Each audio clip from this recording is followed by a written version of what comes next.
Today's video, we're going to be starting our new segment, Real Truth, Real Fast, answering questions that you guys have about the Bible, Christianity, or the Christian life.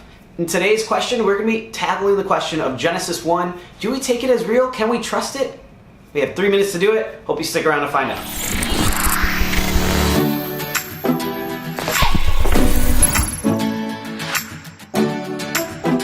And starting the timer now. Okay, Genesis, if you don't know, is the very first book in the Bible. We're talking specifically about Genesis chapter 1 here, and whether or not you can trust it. There's been a lot of questions. Does the Bible match up with what science says? Should we believe in evolution? What do we do here? And one of the first things to know about Genesis when I teach it to my students is to be reminded that Genesis is not a law court document, word for word. It's not a play of everything that happens in the scenes, every line that is spoken.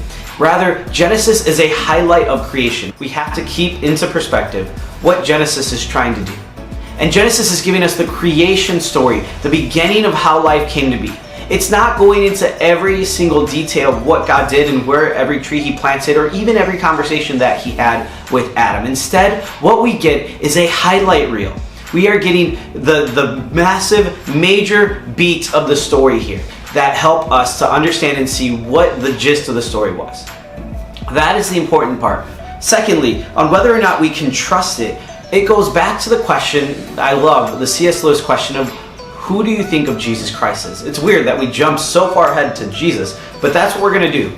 Because here's the truth and the reality. If you believe and trust in Jesus Christ, right? And I've met people who say they do, but that they don't believe in creation or they don't believe in the beginning of Genesis because it's just a myth.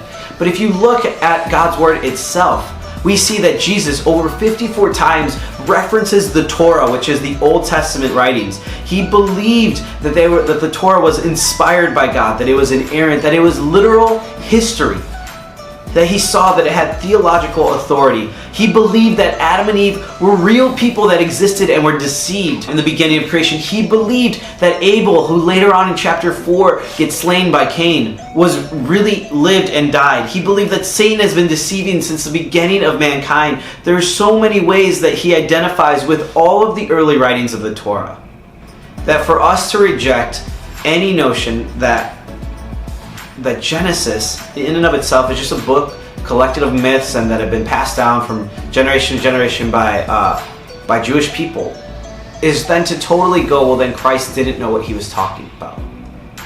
And if that's where you stand, that's where you stand. And that could be for another video at another time. But that is quickly how to answer the question in 3 minutes or less. Next week we're going to be looking at the contradiction. Is there a contradiction between Genesis 1 and Genesis 2? Common misconception. But today's video, if you trust and believe God in Jesus Christ, you can trust and believe creation. He did. That's all the time I have for this one. Real truth, real fast. Hope you guys enjoyed it. Again, this is not to answer everything, but to answer a specific question. If you guys want to be talking about this more and want to continue this conversation, feel free to leave a comment down below. I don't take offense to genuine questions or counterpoints. I would love to continue this more. Let me know down below what you thought of this. Hope you guys have a fantastic day. And I hope this helps bring some clarity on why Christians can trust and believe Genesis as a true story, a literal story. Thank you guys.